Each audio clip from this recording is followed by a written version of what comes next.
All right, welcome to Cwic Show. My name is Greg Mattson, and I am your host of this episode.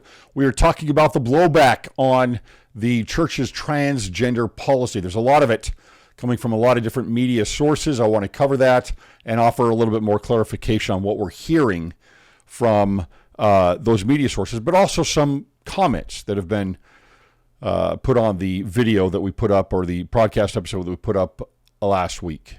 As I said before, I am now the official spokesman for Go and Do Travel. This is a great company. I have worked with them for a couple of years. I've done several trips with them, and I want to talk specifically about the Momentum Cruises.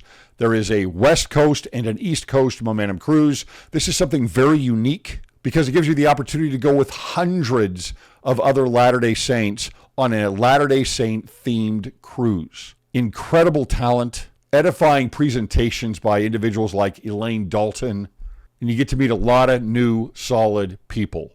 Go to CwicMedia.com. At the top, you can click on Trips and Events, then scroll down and click on the Momentum Cruise, and you're going to get the East and West Coast here. Make sure that you put in Cwic, C-W-I-C, to get a discount on each one of those passengers that book.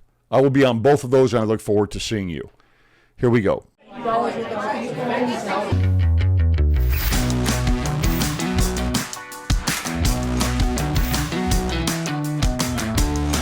All right, well, of course, the transgender policy changes in the church made national news. So NBC, CNN, AP, of course, The Hill, and of course, the local Salt Lake Tribune there in Utah have all commented on this, written articles about primarily the same thing. It's all about the advocacy and allies to LGBTQ individuals.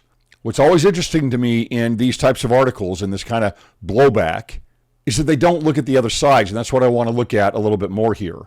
These are difficult issues, and you have to look at both sides of the sword, so to speak, in order to be able to walk the edge of that sword.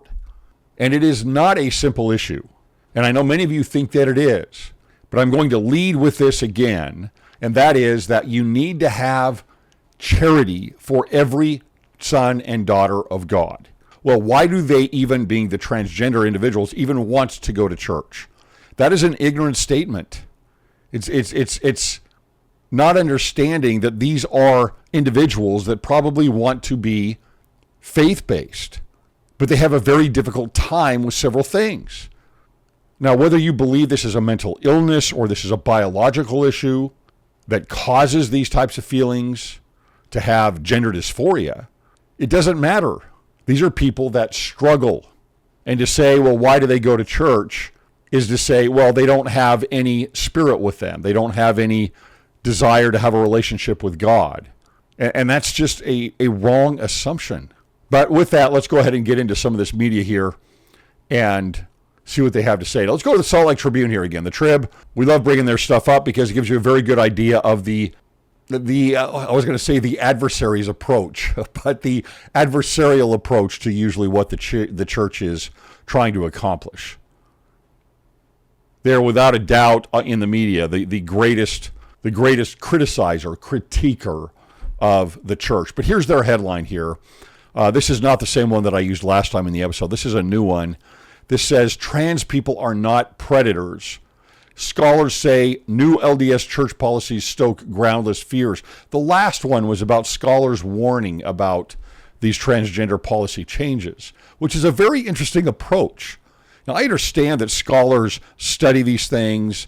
You get psychologists, psychiatrists, but you also get a lot of people that are indoctrinated into gender ideology.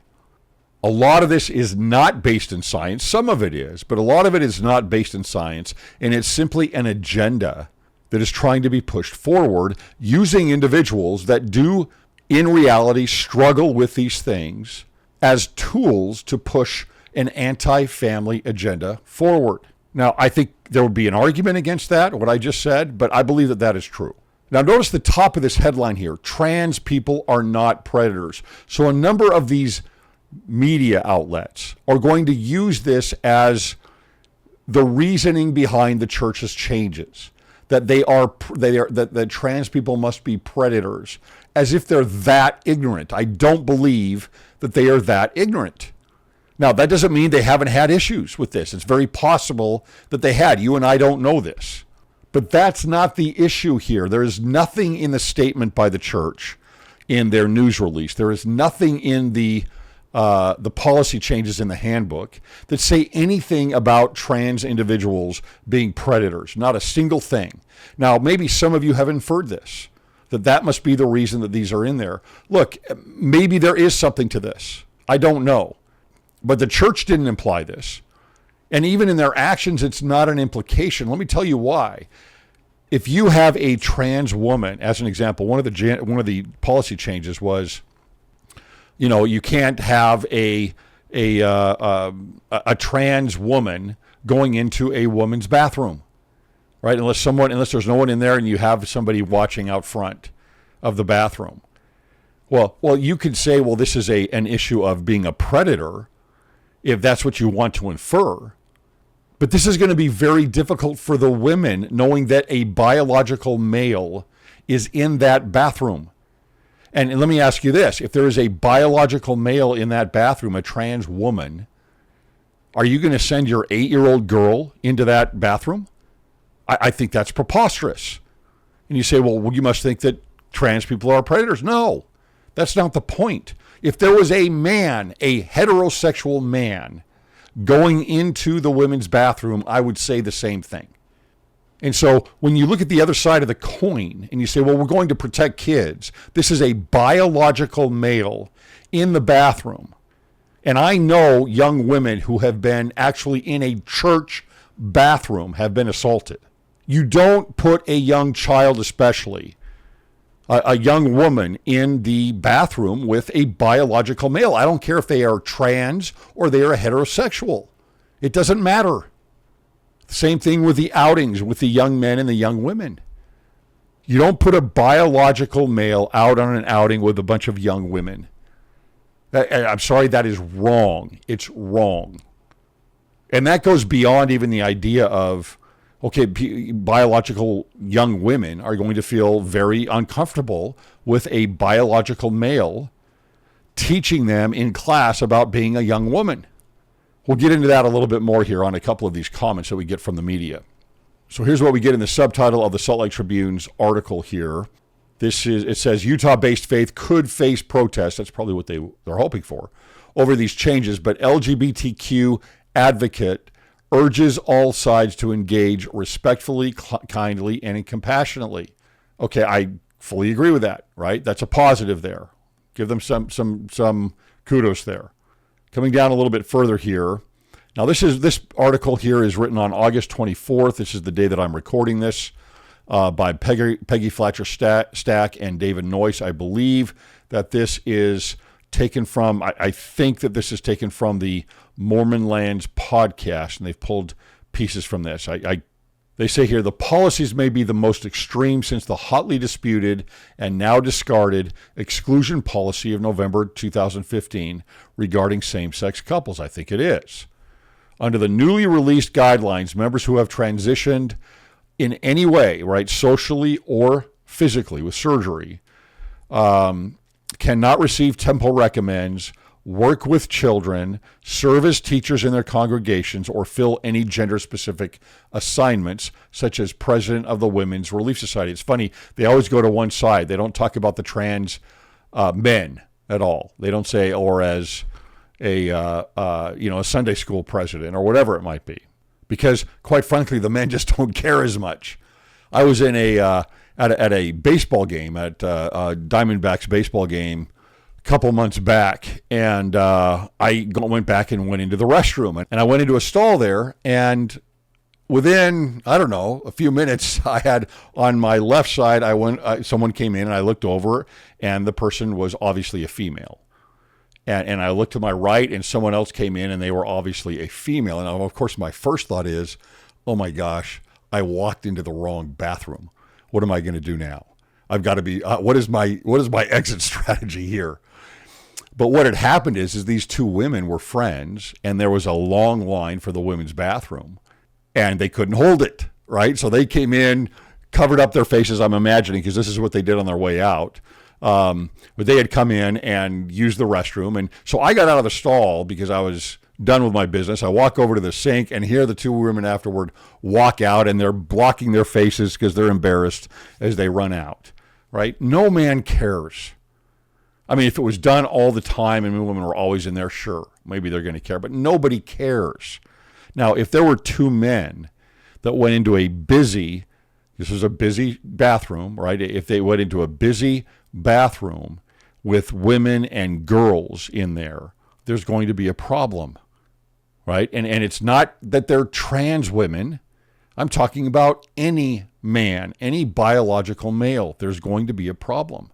So maybe that's why they always refer to the trans women, the biological males, because that's where the real issue is. You don't have a bunch of protesters and conservative pundits that are out there saying, why are trans women or trans men coming into locker rooms of college athletes, male college athletes? Nobody cares, right? It's just not that big of a deal, but it is a big deal the other way around.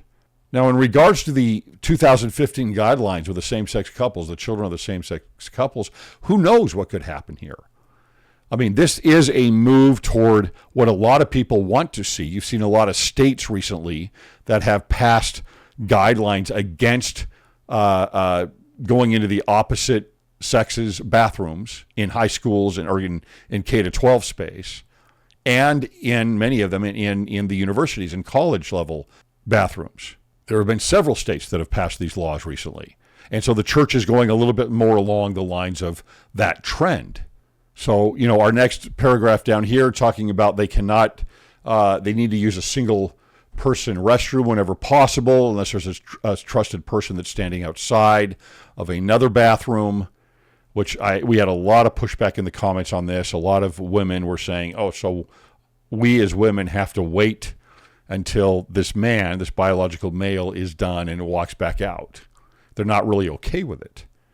And this is one of the points I want to make. Let me get back to this. You have to look at all sides of this. It's interesting because you have these individuals like those at the Salt Lake Tribune here, and quite frankly, the those that lead this podcast that have been big advocates for women for a very long time and push against a lot of the patriarchy of the church for women's rights. And yet here, when it comes, that's fine everywhere else except for when you get to transgender issues. And then once you get to transgender issues, that trumps all of women's rights. Nobody cares about the women any longer when you're dealing with a transgender issue. Nobody cares about the young girls. They're completely forgotten. And when I say completely forgotten, there isn't a single article out of all of these that I've pulled up and many more that I've looked at that asks women what they think about this. Not one. That whole push several years ago of saying, why aren't there more women up on the stand in church? Where are the women in these articles? You get zero representation of just women saying, I don't like this. This is wrong. I feel very uncomfortable with this. Where are my rights? And so those other sides of the coin here, and what I mean by the two other sides of the coin are women and children. All of a sudden, nobody cares about this. In the media, anyway. I'm looking here at the article here again, and it does confirm that this is from the Mormon Land podcast.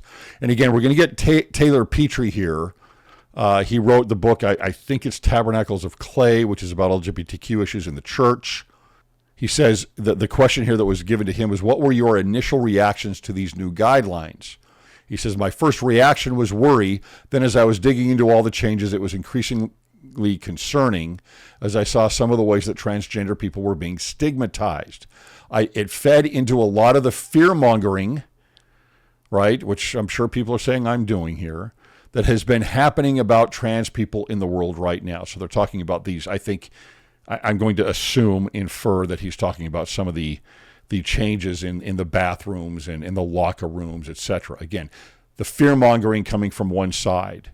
But you're not allowed to have fear-mongering being offered on the other side. Put male swimmers in the locker rooms with all the female swimmers in college. No problem, right? It's all one-sided in this effort.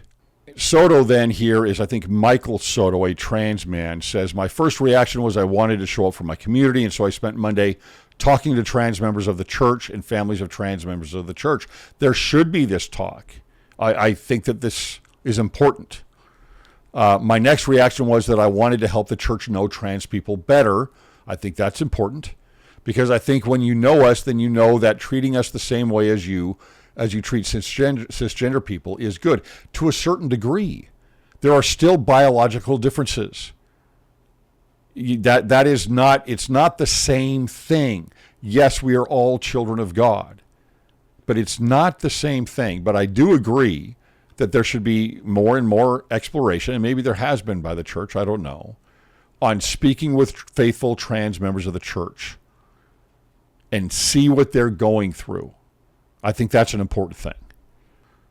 They do ask about positive changes in the church to Taylor Petrie. What does he say about this? He says that with respect to the causes of transgender identity, the church at least is taking a neutral standpoint, which I also think is true. We don't know what we're going to get from this, right? I know some of you are out there, again, on the very hard conservative side that's saying, well, this is all a choice or it's all nurturing, right? Bad experiences in the past. And I'm sure that with some individuals, this is true.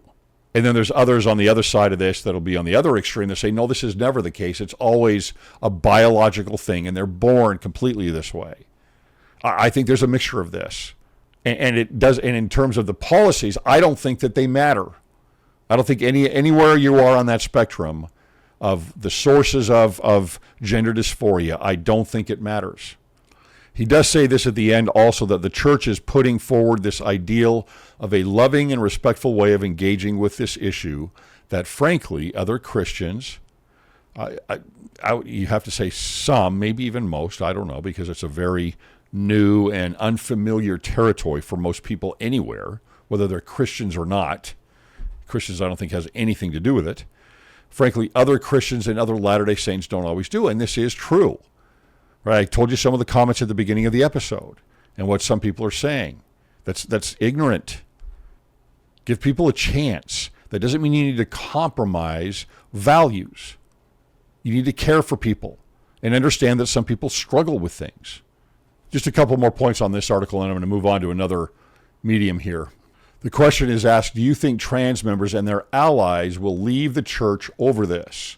And look, it's a legitimate question. I don't believe this should be a reason to leave the church, just like I don't believe it's a reason for a general authority or a prophet or anybody else taking a certain position on COVID. And leaving the church for that is, I think, silly to me. Just my little humble opinion here. But the answer for Taylor Petrie is it's not clear what the future will be or how local congregations and individuals are going to be able to work through the pain of their trans members, and I don't doubt that there is pain on this. I don't doubt that at all. It's definitely a period of mourning right now, though. Okay, I don't discount that. Right? I don't discount that. Michael Soto, the best thing that we can do in this moment is not be afraid to make choices that prioritize trans members' safety and mental health and our well-being. That depends on what you mean. All right, offering love and support without compromising truth. Yes, I agree with that. Quick question on, is this like the discarded November 2015 policy? Again, it could be. Who knows where the church is going to go on this? There's, as culture moves further and further away from the Garden of Eden account, essentially, right? Man and a woman, multiply and replenish the earth, build a family. As we move further and further away from that, then where is the church going to stand on a number of these issues? Because for the most part, what we have seen is this big support from the church about a relationship with the LGBTQ community and those individuals. You saw the RFMA last year, right? The support of that with a 70 from the church actually going to the White House and supporting the RFMA. And very supportive language in the press release on that, to the point that you had a lot of individuals in the church wondering, where are they going with this? I mean, we had a lot of people contacting us on that. What is going on? But as these things become stronger and stronger and the shift keeps moving downhill, right? We talked about those two arcs of history here recently on that last walk I did. But as the shift moves more and more, is the church going to make a stand in these places, or do they feel that they have to hold on to relationships? And what is the battle there? How are they going to work through those things? It's going to be a very, very interesting time. Just one more point here from the Salt Lake Tribune. They ask the question, what about limiting trans members' access to children? Soto says it's misinformation that causes harm to all of us. And here Soto's talking about transgender individuals. Trans people are not predators. That's not what the issue is. I mean, it might be partly. I can't say it's not. Right? I don't know what the reports are back to Salt Lake. Neither do you. Neither do they here at the Tribune, right? But that to me, there's no mention of this anywhere, that they might be predators. The issue is putting a biological male in a women's bathroom with women and small girls is inappropriate. Certainly in our culture here in the U.S. It's not about saying trans people are predators. I mean, I would ask one of the authors here or the podcast host here, the female podcast host here, do you have a problem with a man, a heterosexual man, coming in and sitting down next to you in a women's bathroom? And do you care if that happens often? And taking it one step further, because you know it will go there. This same thing, if we had locker rooms, if you went here, we do have locker rooms, don't we? What about baptisms? Do you let a trans woman go into a changing area for the baptisms before and after a baptism? Because that will eventually come up if that's where we go. Don't think it won't. The agenda rolls and rolls and rolls forward or backward, however you want to look at it. And are the authors here or the hosts of the podcast here, are they okay with trans women? I'm going to assume they're going to say yes, but I won't say that they will. I don't know. But are they okay with trans women being in women's locker rooms? This is a tough issue. You can't just look at the transgender individual. There are others involved. It is not about hate. Right? There are very few people that where this would be about hate. Very few people. So let's understand all sides to this.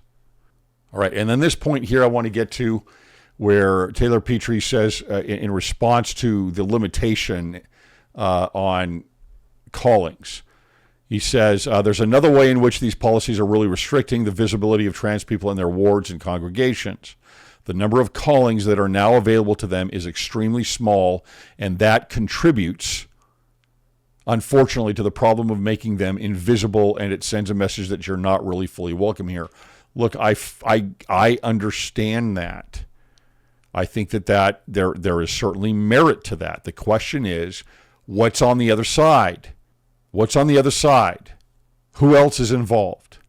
Invisibility can just be so harmful here because it prohibits people from making and building those relationships. Okay, I agree. Here's the problems, though. Some of those relationships are already very difficult. They just are. As an example, if you have, let's say that you had a trans woman who was the young women's president, and she's with 12 to 18-year-old young women. Are you going to have a biological male going out on the trips with her, with those young women? No. And let me go further. There's talk of a lived experience here, though this is their lived experience. Well, it's their lived experience to a certain degree. They do not have female bodies. So they don't understand everything that these young women are going through. Do they understand the issues with boys? Do they understand the dating dynamics? Do they understand having a period and the emotions that go along with that every month? Do they understand modesty and how to deal with that? And the different discussions and arguments around the issues of modesty? No. So their lived experience only goes so far. It's not the same experience. And imagine those young women dealing with these types of things and talking to a trans woman about them when they're expecting to have female support in those areas. All right, I want to go on here with Dr. Julie Hanks and just a couple of things that she says here that I've kind of already covered here a little bit, but I just want to talk a little bit about a couple of her comments here. These policy updates put transgender people in the same category with people who have abused children by not letting them have callings with children and youth. Okay, again, I don't agree with her on this. It's not the same category. It might be the same restrictions, but you're not talking about the same category or the same reasoning behind it. It's not the same thing. So I want you to think about this. Who is most likely to abuse children? Heterosexual males. And that may very well be the case. I'm not arguing against that. It doesn't matter. It's not just about abuse. It's about what's appropriate. You have a trans woman go into a bathroom and there's a 10-year-old girl in there. That is not appropriate. It doesn't mean that that trans woman is more likely to be a predator. This is just, I don't understand the thinking on this. I just don't understand. To me, again, this is an issue of untethered empathy and malevolent compassion. It completely disregards everything else around it. Let's go on here. We're not banning them from working with children or youth. In fact, we still let them meet with children behind closed doors without another adult present. So this doesn't make any sense, and I think is really damaging and harmful. These policy updates deny trans people's lived experience. So if I'm a trans woman or trans young woman, I have to go to the men's or young men's class, even though I present as a woman and I feel like a woman. That makes no sense. But you're not a woman, right? You're not a woman. And again, your lived experience that you brought up here for those trans women is not the same as the women in Relief Society. It's not the same as the women in Young Women's. It's not the same thing. It's harmful, it's damaging, it's confusing too. It's confusing when you also have them going into the opposite sex's classes and bathrooms. That's also confusing. Transgender individuals are not a threat to anyone. And again, I don't disagree with that. I don't think that that's an issue beyond anybody else. But a male body is a male body. And we're going to get further along here in doctrine here in a second, where we are dealing with issues of core, at least practice, that we have in the temple. Bathroom, on overnight activities.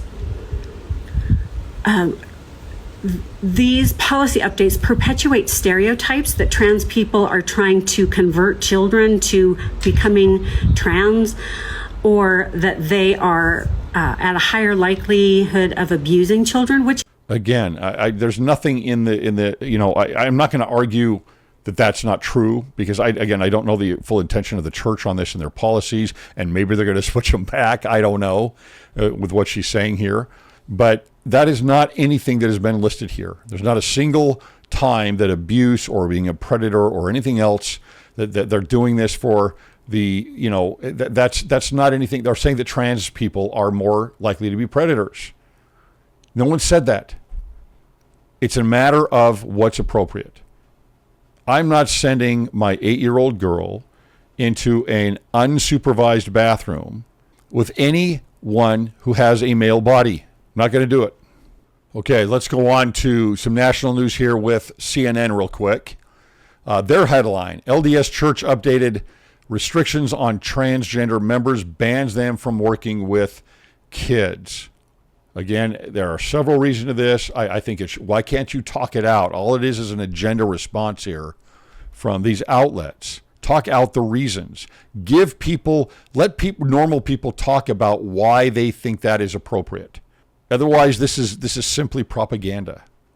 And then CNN does the same thing here. This is the perpetuated, regurgitated reasoning behind this. They say LDS church members who are transgender, who the church states in its broader guidelines are wanted and needed members, face possible annotation on their member record. Yes. What if they don't? What if you can't tell? You need to know, right? Because gender is important in the Church of Jesus Christ of Latter-day Saints. It is. It's part of the doctrine, right? Something that can also happen for people who sexually abuse children. That's not the reason for it. That is such a red herring. That is ridiculous, right? And those that commit sexual predator behavior and are involved with child pornography, right? And they say according to the handbook. That's not what the handbook says. That's not the reasoning behind it. But that's what they're trying to push here. They quote and reference a therapist in Utah, Tyler Lefevre, a Utah-based therapist and researcher who was brought up in the church and identifies as queer, said the updated policies are really unfortunate. It's just funny how they always write these things because they put in quotes and then they unquote them, right? And that's the end of the quote. And then as they reduce the liberties local church leaders take in their interpretation of church policy. So that's obviously not quoted from Tyler Lefevre here. And yes, it does reduce the amount. There was more leeway.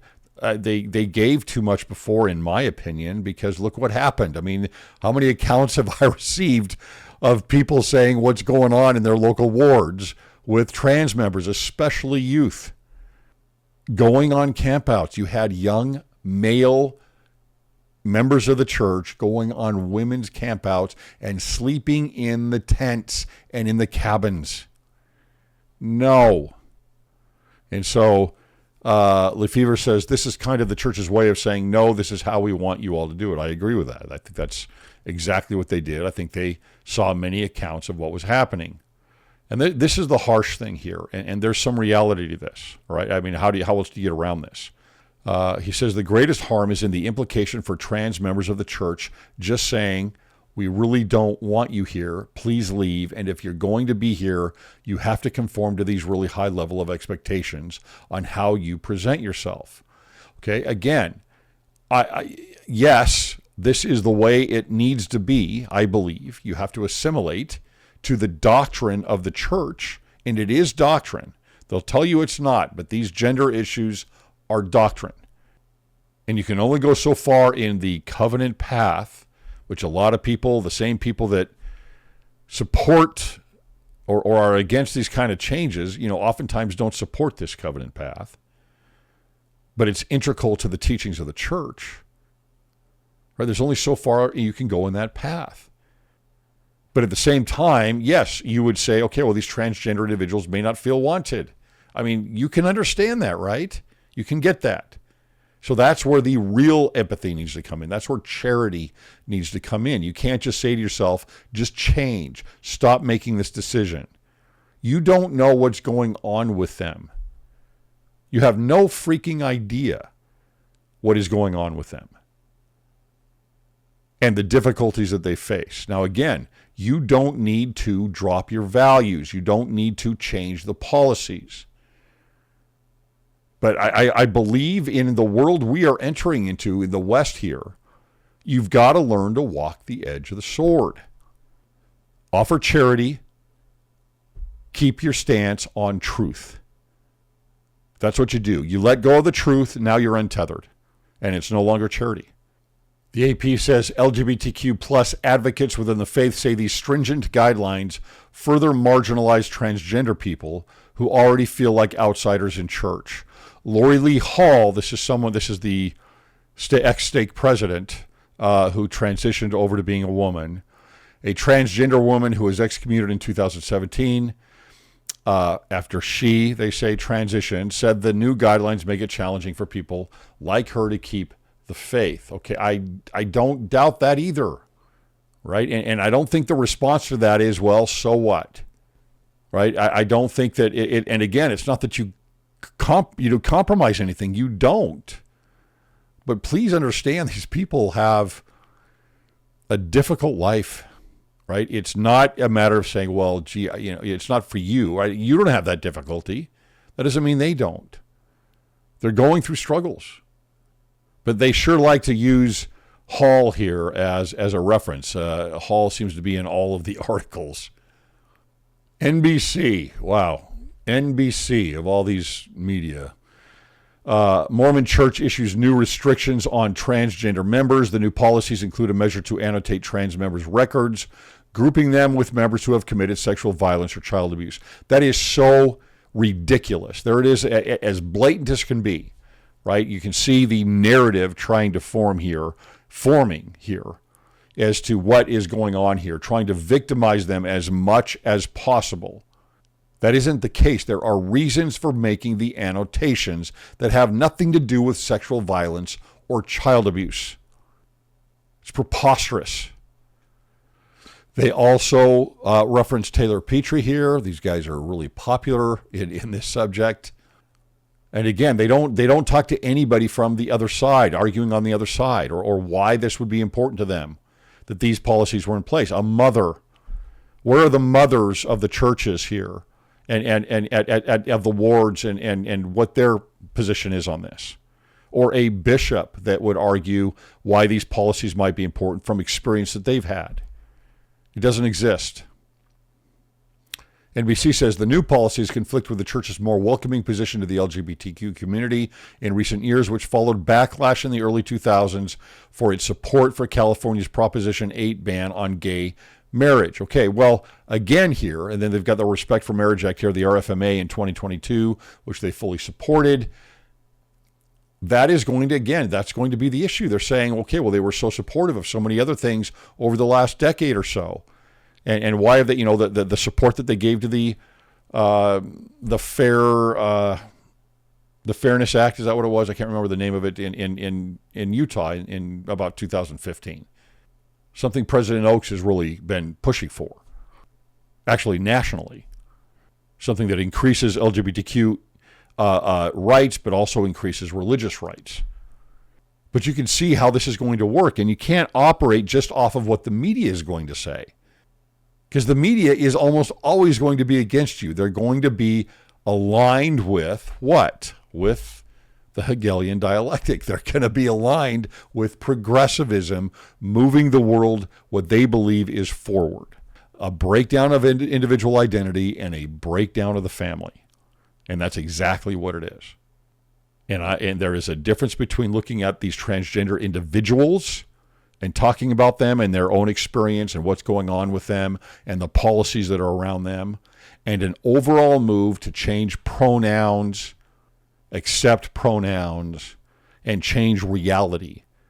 And as I've said many times on this podcast, it is not just about gender, separating gender from sex. It's also attacking what sex actually means, a male and a female. And it's getting rid of all of it. That is the agenda. And it's very, very easy to show that. So again, I'm not saying that a transgender individual has that agenda. I'm saying that the movement, the Geist of identitarianism, is pushing for the breakdown of all of these things. Now, I want to finish up here with the family proclamation.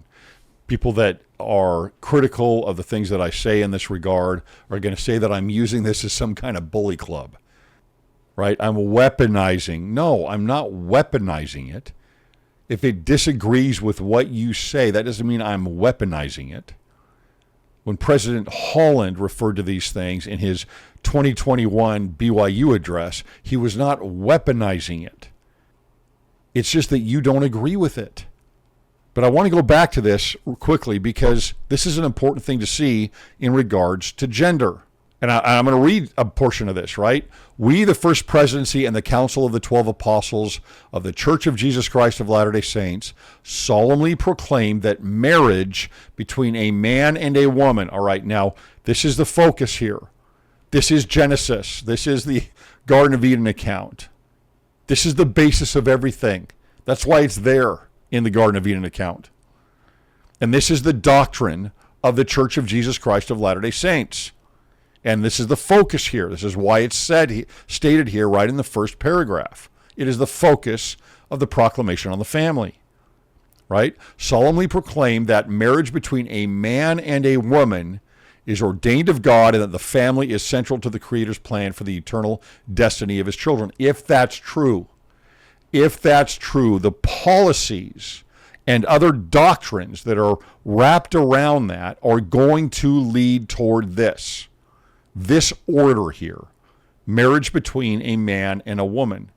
And if things pull too far away from that, unless the church just wants to go along with it, I have zero responsibility there. You have zero responsibility there. Unless they want to go along with it, they're going to have to put their foot down in certain places, proclaim the doctrine, and set in place certain policies. Let's go on here with the proclamation. All human beings, male and female, and get what they're saying here, are created in the image of God. You are male or you are female. Now, there are very rare cases where that might be not the case, or you could argue against that binary. Very few cases. And some of you have pushed against the XY, XX binary that I've been talking about. But I would want to talk to you a little bit further about that. I understand that there are changes in your physical, well, especially the genitalia. But there are other changes that there are things that don't change. Each is a beloved spirit, son or daughter of heavenly parents. So let me ask you this. If you believe that we are spirit children of a heavenly father and a heavenly mother, right? If that's the case, is a trans woman a daughter of God if that individual feels that way? If they have a male body, are they going to resurrect with a woman's body? They might want to. I get it. If you're a trans woman, do you have the capacity to be a mother? I mean a mother, a maternal mother from your eggs and your womb. And if you're a trans man, do you have the ability to be a father? Those are things that I would look at and discuss. Let's at least discuss those things. Right? Again, each is a beloved spirit or daughter of heavenly parents, and as such, each has a divine nature and destiny. That's all of us. Gender, here we get the point that's usually made here, the phrase that's usually brought in here. Gender, after we've discussed these things, male and female, man and woman in marriage, right? Gender is an essential characteristic of individual premortal, mortal, and eternal identity and purpose.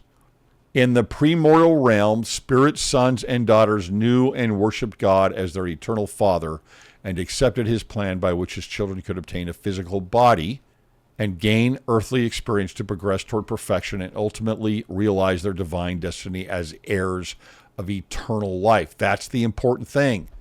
Do you believe that or not? Do you believe in exaltation or not? And then real quickly here, the divine plan of happiness enables family relationships to perpetuate beyond the grave.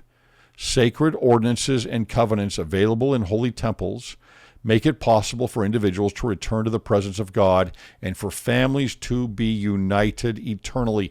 What did we just go over here? We went over a traditional family. Now, a lot of us aren't a part of that on this earth, but that is the ideal. That is the order of God. I'm just going to continue a little more here because it's all the same theme. Theme, not thing. Theme. The first commandment that God gave to Adam and Eve pertained to their potential for parenthood as husband and wife, and how far we fall away from these things. We declare that God's commandment for his children to multiply and replenish the earth remains in force. We further declare that God has commanded that the sacred powers of procreation are to be employed only between man and woman, lawfully wedded as husband and wife. These are all, now some people say, well, none of this is doctrine. It's all doctrine.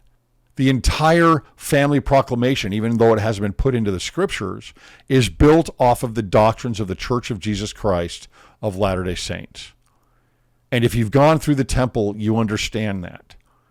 And I believe that if for many people that are advocating for other things in support for transgender policies that would take them all the way through the covenant path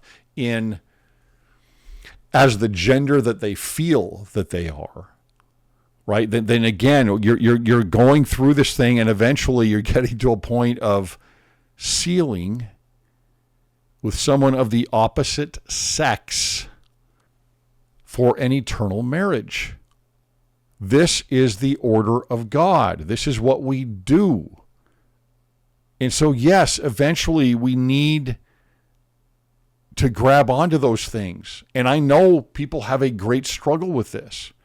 And it might be your sexual orientation. And we can't go in and say, well, we're going to change all of this. Gender doesn't matter anymore. Man and woman being married doesn't matter anymore. You're destroying the doctrine of exaltation. And in the meantime, what do? What we do is we reach down and we pull people up. So a quick, knee-jerk response on these things to these individuals is, to me, inappropriate. I don't see how you think that's Christ-like. Teach the gospel, make people aware of it, hang on to the doctrine, understand it, and those that are not fitting in or have struggles with that, we are in a fallen world, offer charity tethered to truth. It's going to be very interesting to see where all of this goes and the choices that Salt Lake make on these types of policies, because we are barely scratching the surface on identity and family. Thanks for listening.